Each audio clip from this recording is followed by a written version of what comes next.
Hello, j'espère que tu vas bien. Aujourd'hui, je te parle de trauma et de comment le processus de guérison par le yoga peut être profondément bénéfique dans le cas de trauma et de traumatisme. Donc, pour petit rappel, j'ai déjà fait du contenu sur qu'est-ce que le trauma et je le mettrai ci-dessous, sous cet épisode. Mais brièvement, finalement, le trauma, c'est pas vraiment ce qui nous arrive, c'est notre réponse à ce qui se passe. Parfois, au lieu de répondre de manière naturelle, primitive, saine, soit par la fuite ou soit par le combat, eh bien, notre système nerveux, il trouve d'autres solutions qui sont tout autant utiles et intelligentes. Sur l'instant, on peut se pétrifier, on peut se figer, et ça, finalement, ça nous amène à nous dissocier, à nous couper, à nous fragmenter.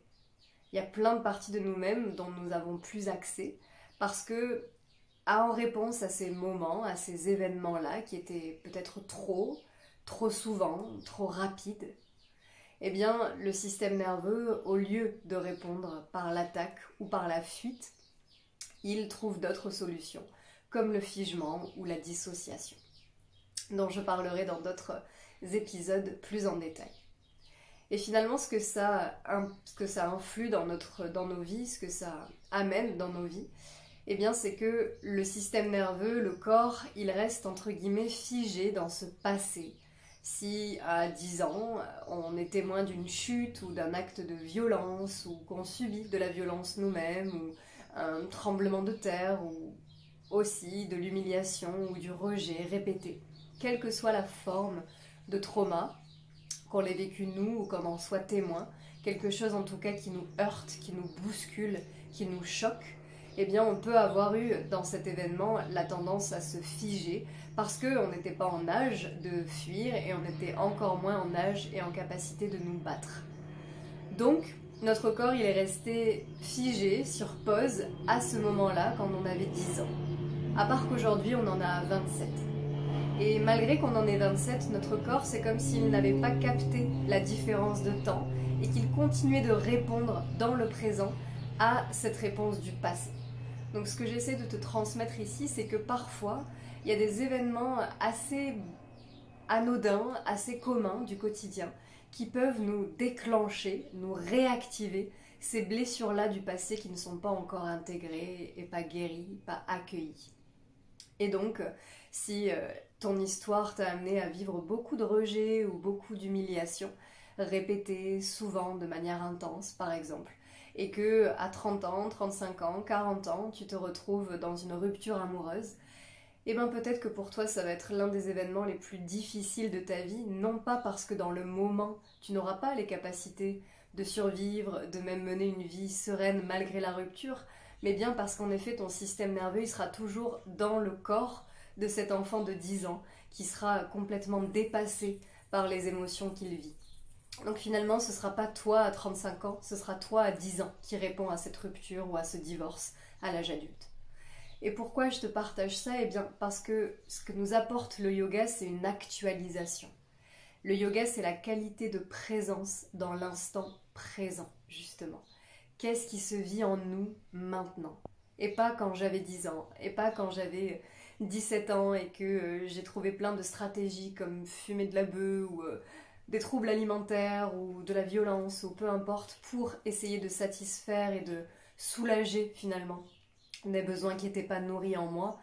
Non, le yoga, c'est pas ça finalement. C'est être avec ce qui est maintenant, voir ce qu'on a vécu dans le passé tout en se ramenant, tout en revenant à et là maintenant là. Mais là maintenant d'ailleurs, est-ce que en écoutant ma voix, est-ce que tu peux capter ta position, qu'elle soit assise, en sentant ton dos, l'arrière de ton corps bien déposé, les pieds sur le sol ou sur un plancher de voiture, ou même si tu marches, est-ce que tu peux capter le poids de ton corps sur chaque pied, les sensations autour de toi, les sons, la respiration. Qu'est-ce qui est présent? Qu'est-ce qui est vrai pour toi tout de suite maintenant? Et est-ce qu'on peut respirer avec ce qui est là?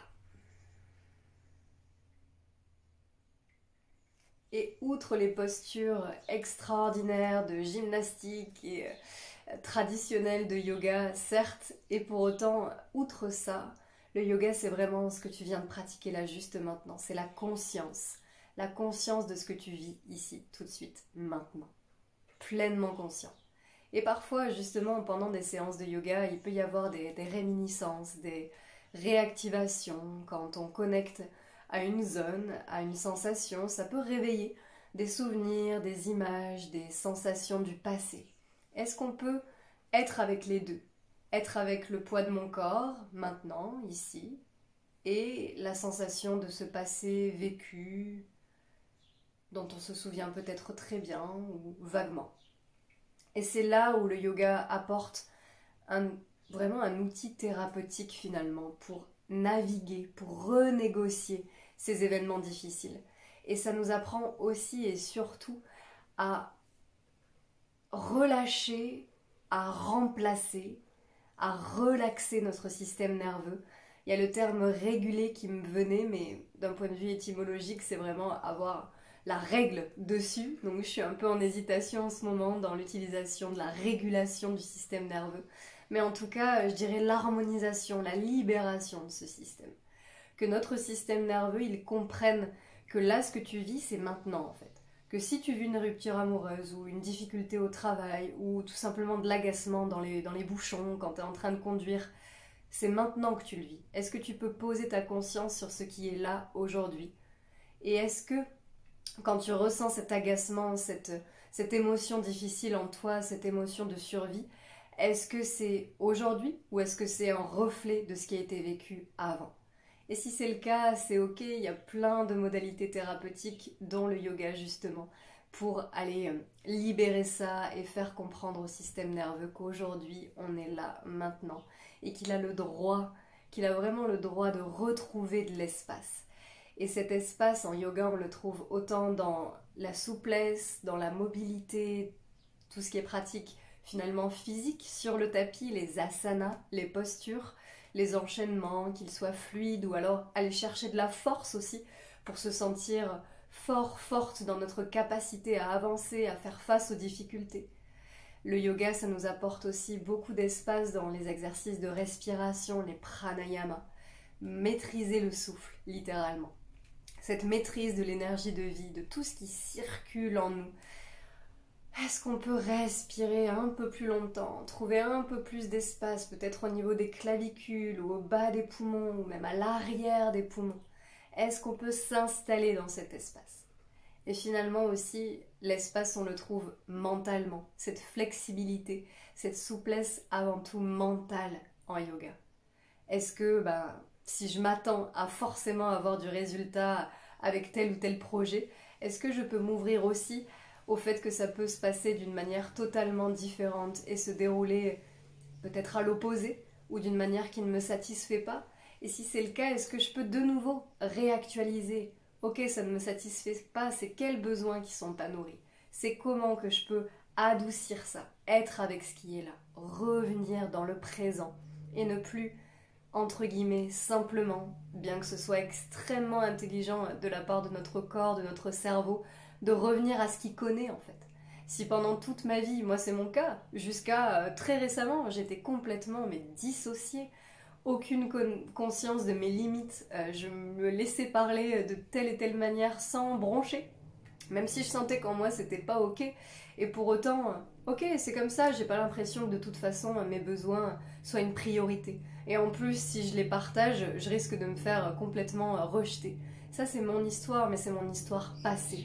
Et ça fait ce que je suis aujourd'hui, certes, et pour autant, j'ai le droit aujourd'hui de me libérer de ces cycles répétitifs et de m'apporter davantage d'autorisation, d'espace pour être peut-être différemment ou pour revenir en tout cas à ce que j'étais avant ces événements difficiles, avant cette répétition et pour être pleinement intégré, être le tout finalement.